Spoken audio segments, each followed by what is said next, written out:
La revolución industrial transformó nuestra forma de vivir y nuestra forma de luchar.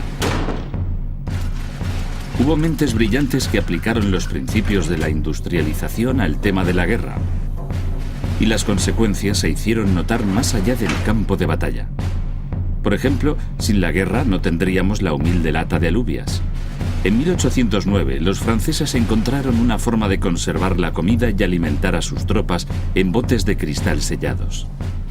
Para no ser menos que los franceses en comida envasada, en 1810 un inventor inglés, Peter Durand, patentó la lata de conservas. La comida enlatada había llegado. Lamentablemente, habría que esperar otros 50 años antes de que alguien inventara el abrelatas.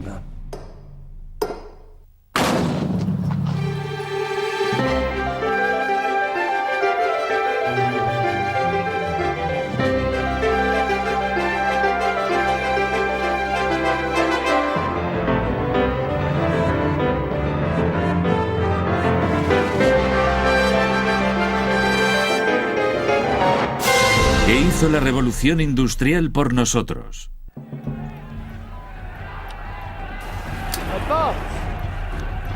Maquinaria de guerra.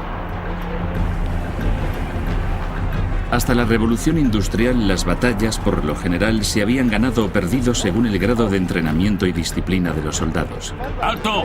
¡Preparados! ¡Carguen! ¡Ahora! ¡Disparen!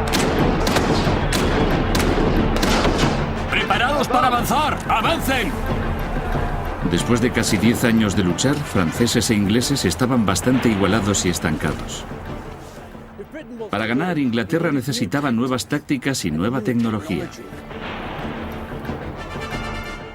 Era el momento de cambiar.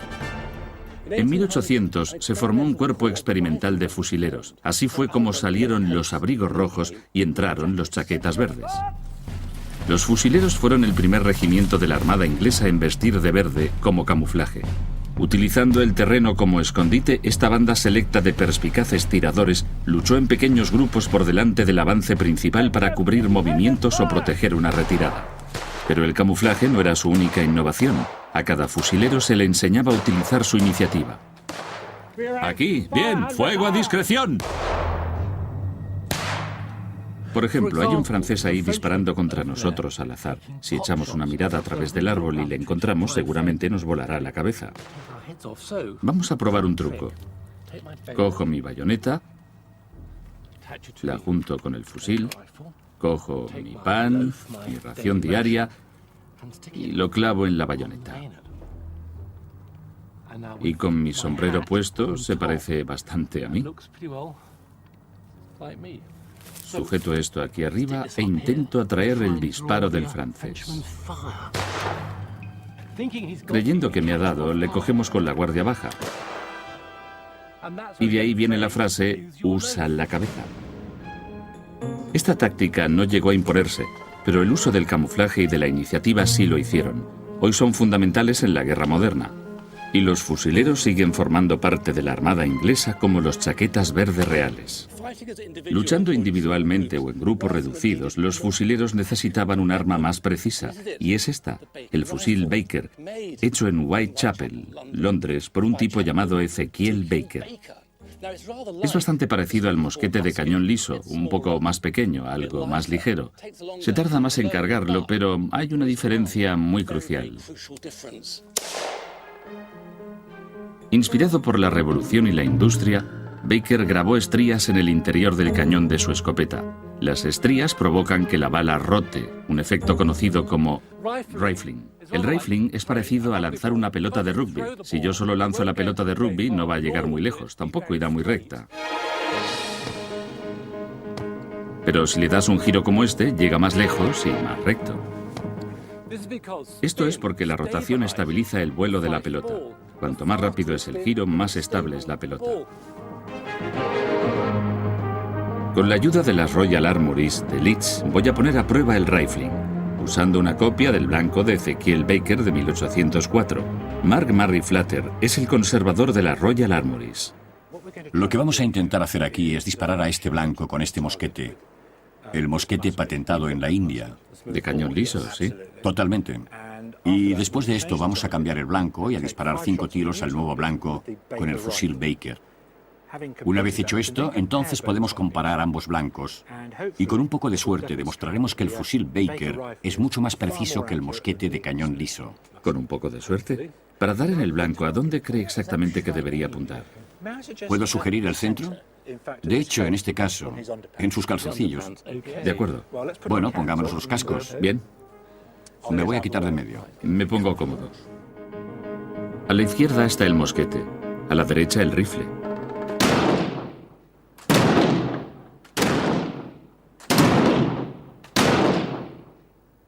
Es el momento de comparar los resultados del mosquete y del rifle. Aquí está el blanco disparado con el cañón liso. El conjunto no está mal. Aquí están los 5 tiros. 1, 2, 3, 4, 5. Este está a unos 50 centímetros. Está bien. ¿De aquí a aquí? Sí. Sí, sí. ¿Y si miramos el fusil? Están mucho mejor agrupados, ¿no? 3 aquí en el ombligo y 2 aquí abajo. De modo que hay 5 muy juntos. Es una mejora importante. Mucho mejor. Y pienso que lo demuestra. La tecnología se adueña del campo de batalla. Es muy importante. Totalmente correcto. Y no solo eso, sino que al mejorar la tecnología, el fusil Baker era en definitiva técnicamente más avanzado y requería que los soldados que lo utilizaban estuvieran mejor preparados. Entonces, con mejor tecnología, tácticas más científicas, esto era el principio del ejército moderno. Estoy de acuerdo con usted totalmente. El fusil Baker fue el heraldo de una nueva era de precisión en la guerra, y hoy todas las armas pequeñas están rifleadas. Pero en 1804 todavía estaban hechas a mano por hábiles artesanos. La victoria sería para el país que pudiera hacer armas de precisión en cantidades muy grandes.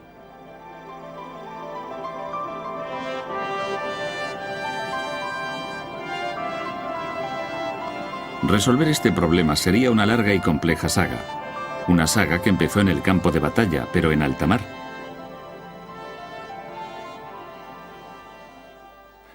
El HMS Victory era una de las máquinas de guerra más grandes y de mayor éxito de su época. Totalmente erizado de cañones, 104 en total.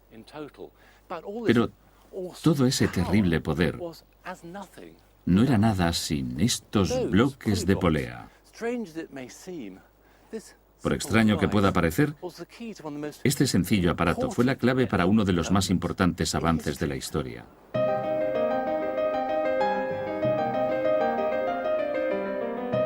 Los bloques de polea se usan para mover velas pesadas o cañones. Hay 768 en el HMS Victory. Y para mantener a la flota operativa, el almirantazgo necesitaba 100.000 cada año, modelados uno a mano. Y eso era un problema que llamó la atención de un ingenioso francés llamado Marc Brunel. Marc Brunel fue el padre de un tal Isambard Kingdom Brunel, presumiblemente el mejor ingeniero de la historia. Pero Marc tampoco era mal ingeniero. Huyó de la Revolución Francesa y trabajaba en Nueva York cuando supo que la Marina necesitaba bloques de polea. Ahí tenía un motivo para venir a Inglaterra y reunirse con su amada inglesa, Sophie Kingdom. Llegó en 1799 y se casó con Sophie el mismo año, lo cual nos lleva a Brunel y a nosotros de vuelta a los bloques.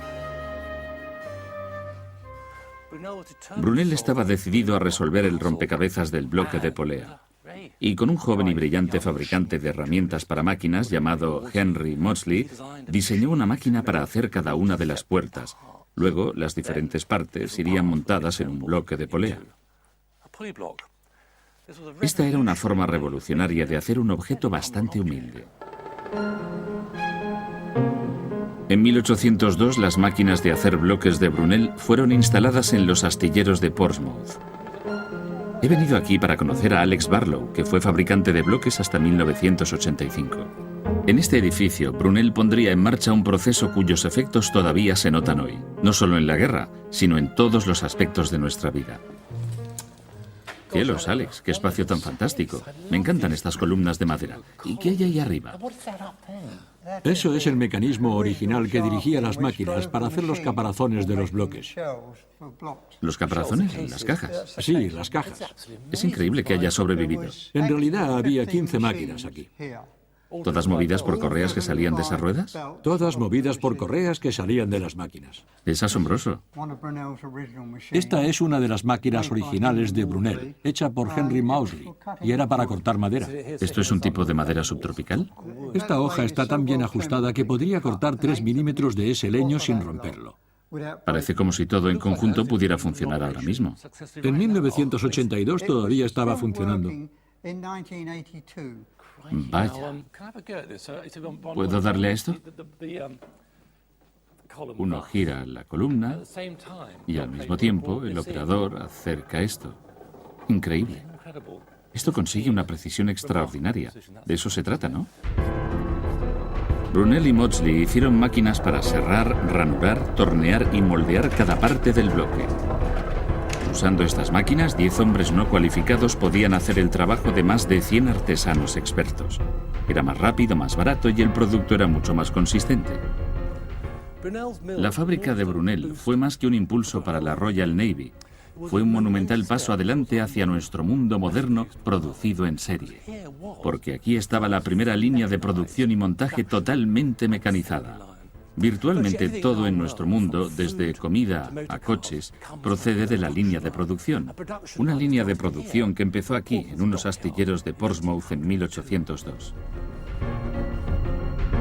Era una línea de producción que hacía posible producir unidades rápidamente, con precisión y en cantidades nunca antes imaginadas. Lo que los organizadores militares tanto habían deseado, por fin estaba a su alcance. La patente del fusil de Enfield de 1853 fue el primer objeto producido en serie, hecho con precisión, con partes recambiables. Había 900 operaciones distintas en la fabricación de cada fusil. Aquí tenemos el seguro, esta parte de aquí. Si esto se estropeaba en la batalla, se podía sacar, mandarlo a reparar y conseguir un seguro de otro fusil o de la fábrica y encajaba.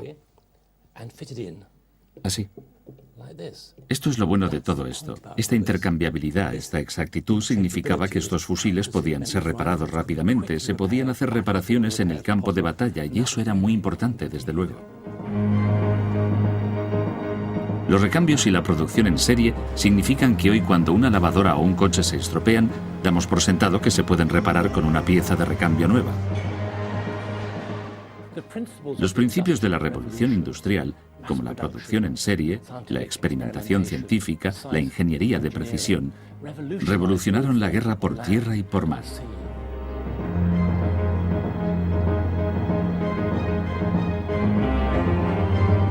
Científicos y soldados iban a llevar la guerra a una dimensión totalmente nueva: el cielo. En el Museo de la Royal Artillery, en Woolwich, hay una extraordinaria parte de la historia militar británica que todavía causa impacto hoy. El teniente coronel Simon West es del Royal Military College of Science. ¿Qué es esto? Bueno, son algunos cohetes de guerra de un hombre llamado William Congreve, que vivía aquí en Woolwich, sobre 1800. Y lo que vimos aquí es un número de los cohetes originales de Congreve, que se usaban para suministrar armas ligeras, para moverse por el campo de batalla. Es una tecnología realmente nueva para hacer esto. Artillería ligera, pero ¿cómo funciona esto? Esto es obviamente un cohete entero. Este está seccionado. ¿Y este? Bueno, en el cuerpo principal, dentro de la caja de metal, hay pólvora muy comprimida. Bien. Con un canal vaciado en el medio para que en realidad actúe la llama. Sería como un fuego artificial moderno. Se enciende el papel azul del final y esto empieza a arder muy vorazmente, produciendo una gran cantidad de gas por el final de la parte de atrás. Y en la parte frontal, la llama en realidad encendería este fusible que entra corriendo en la ojiva. Y esto es la pólvora negra fina, aquí dentro que reventaría la cáscara de hierro del molde, enviando fragmentos sobre las cabezas del enemigo. En realidad es una especie de fuerza disuasoria. Bueno, esta es un arma muy polémica para su época y funcionaba dando resultados desiguales. Esta es quizá la mejor manera de expresarlo. Y quiero decir que supongo que es fácil esquivar esto, parece un poco primitivo, es como... Pero no tenemos que esquivarlo, ¿verdad? Podemos probar uno a ver qué pasa. Creo que deberíamos. Trabajando con las notas y dibujos originales, Simon ha reconstruido el cohete de Congreve. Vamos a encenderlo aquí, en Salisbury Plain, y veremos el primer cohete de Inglaterra en vuelo.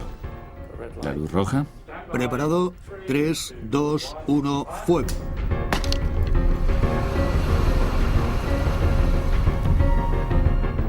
Oh, Vale, vamos preparando otro.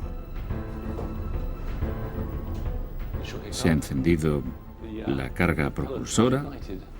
El fusible se ha encendido, pero no ha despegado todavía. Simon ha preparado nuestro segundo cohete. Cebo preparado. 3, 2, 1, fuego. Esto es fascinante. La carga ha reventado en el cuerpo del cohete. El cohete todavía está en la plataforma de lanzamiento. El caso es que podría lanzarse en cualquier momento, así que ir a inspeccionar podría ser algo arriesgado. Tony sale a ver. Esto solo demuestra lo que tuvo que trabajar Congreve para hacerlo bien. Tenían que estar absolutamente seguros de que la parte de arriba del cohete fuera sólida para que la pólvora y los gases no se quemaran dentro y salieran por el otro extremo, que es lo que nos está ocurriendo a nosotros. Tenemos una especie de chorro de llamas en ambos extremos, que lo está neutralizando. De modo que el cohete se queda en su plataforma. Esto es muy instructivo. Me gustaría estar seguro de que podemos llegar a hacer que esto vuele. Falta un poco de evolución. Esta es nuestra última oportunidad. Parece que nunca llegaremos a ver cómo funcionaban los cohetes de Congreve.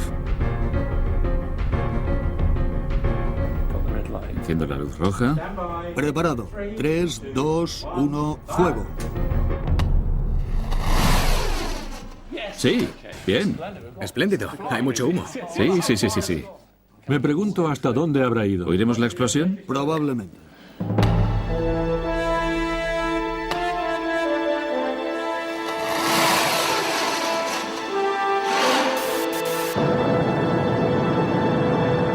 Nuestra prueba sugiere que los cohetes de Congreve son temperamentales, pero a veces también terroríficos. Congreve llevó la guerra a los cielos. Sus experimentos inspirarían a otros a llevar a la humanidad al espacio.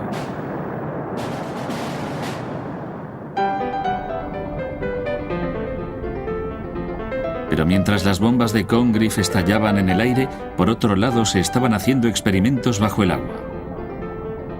En 1775, un inventor americano, David Bushnell, descubrió que la pólvora explotaba bajo el agua.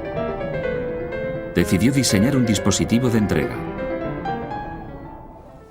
El Tártel de Bushnell realizó su primera acción en septiembre de 1776 y fue en muchos sentidos el arma secreta de los americanos en la batalla para conseguir la independencia de Gran Bretaña.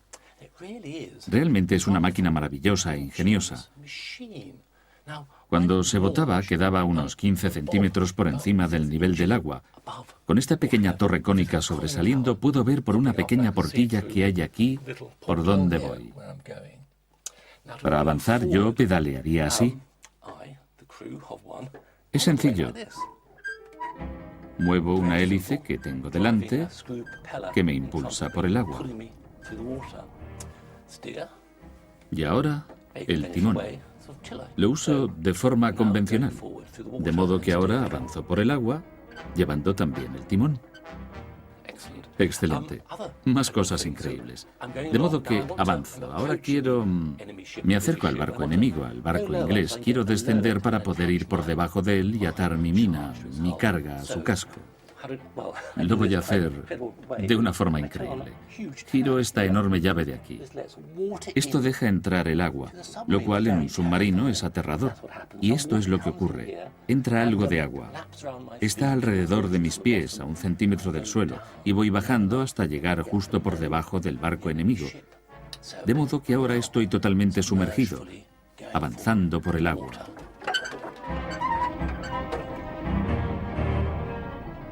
Listo para atacar. Increíble. Otra manivela aquí.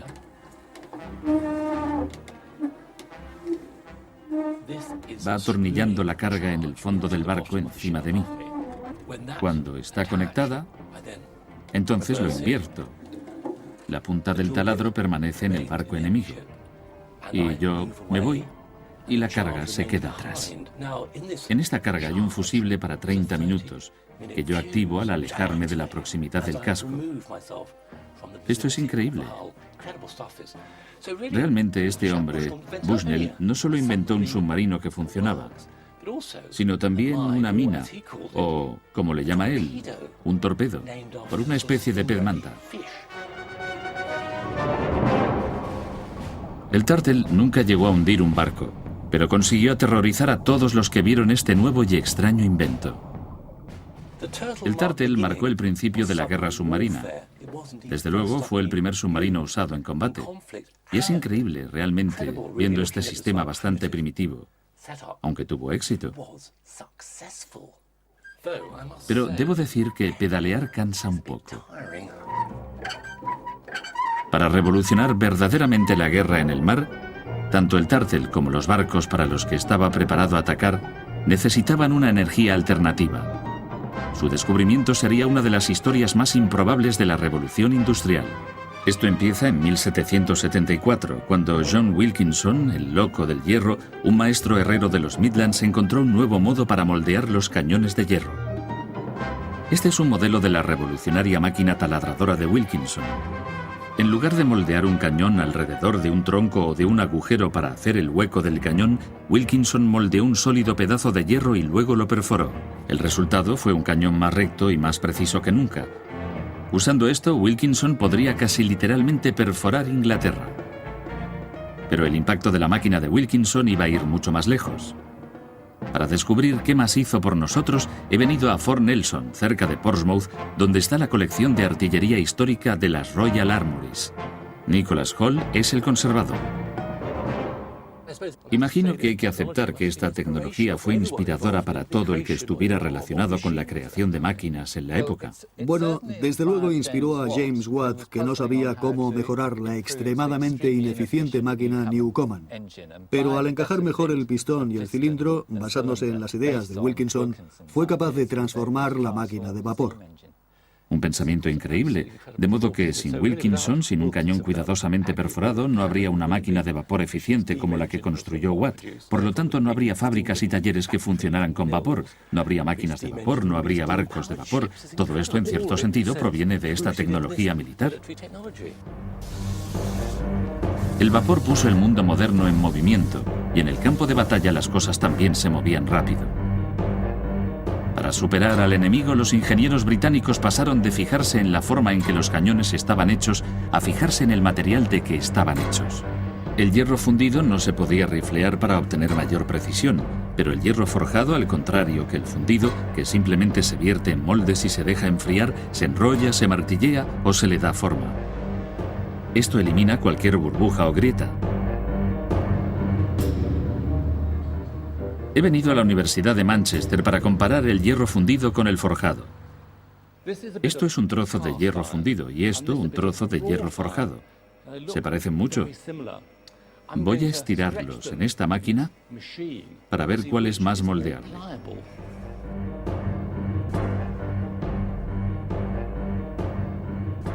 Bien. En marcha.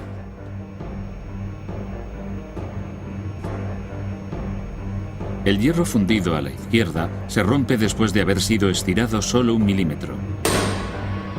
Pero el hierro forjado a la derecha sigue.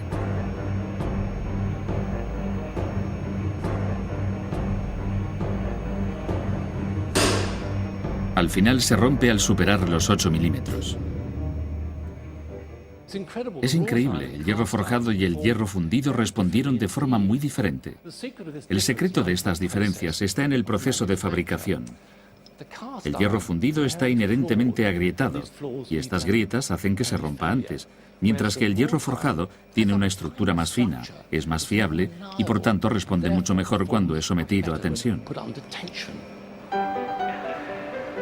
El hierro forjado es fuerte, ligero y moldeable. Por ello ha sido el material elegido para estaciones de tren como las de St. Pancras y Paddington, invernaderos en Kew, el Palacio de Cristal y para los cañones.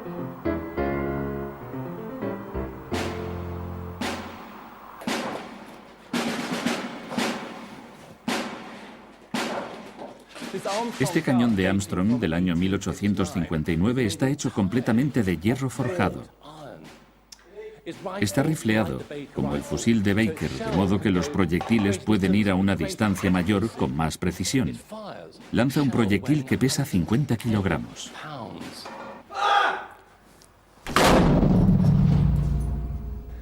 A mediados del siglo XIX, la industria había revolucionado la guerra. Este infierno de 40 hornos alimentaba 10 calderas que impulsaban un motor masivo para que trabajara día y noche con intenso calor. Pero esto no es una fábrica, es la última máquina de guerra, el HMS Warrior. Cuando el Warrior fue botado, 101 años después del HMS Victory, cualquier otro buque de guerra construido en el mundo quedó obsoleto de la noche a la mañana. En 1860 el Warrior era el buque de guerra más largo y más grande que se había construido jamás. Su monstruoso casco negro contenía los resultados de un siglo de invención. Este buque todavía llevaba velas, pero ahora eran secundarias con respecto al masivo motor de vapor con cilindros perforados que impulsaba una hélice.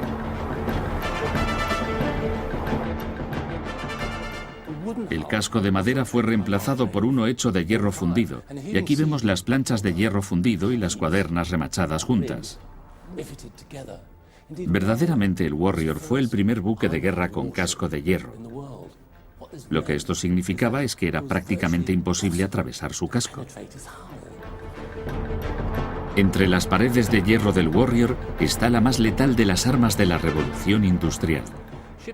Los oficiales y el capitán de la tripulación iban armados con las Navy Colts, patentadas en 1851. El resto de la tripulación y los marines van armados con el fusil Enfield, patentado en 1853, totalmente producido en serie y con piezas intercambiables. A bordo también había cañones Armstrong de hierro forjado. El Warrior es un producto aterrador del valor industrial y militar de Inglaterra, pero nunca lanzó un disparo con ira. Fue la última fuerza disuasoria. La revolución industrial había revolucionado la guerra. El éxito militar ya no estaba basado en las habilidades del soldado, sino en la calidad y cantidad de la tecnología de que disponía. Las armas hechas a mano eran reemplazadas por armas producidas en masa, el fruto más amargo de la revolución industrial. Mientras la madera y las velas daban paso al hierro y el vapor, el campo de batalla se extendía desde la tierra y el mar hasta por debajo del mar y al mismísimo cielo. Había llegado la guerra moderna. Esta revolución en la guerra nos dio armas capaces de una destrucción terrible. También nos dio algunos de nuestros más importantes inventos. La gran paradoja de la guerra es que de la destrucción viene la creación. Y es por la guerra que tenemos algunos de nuestros mayores inventos, desde el motor de vapor a viajar por el espacio.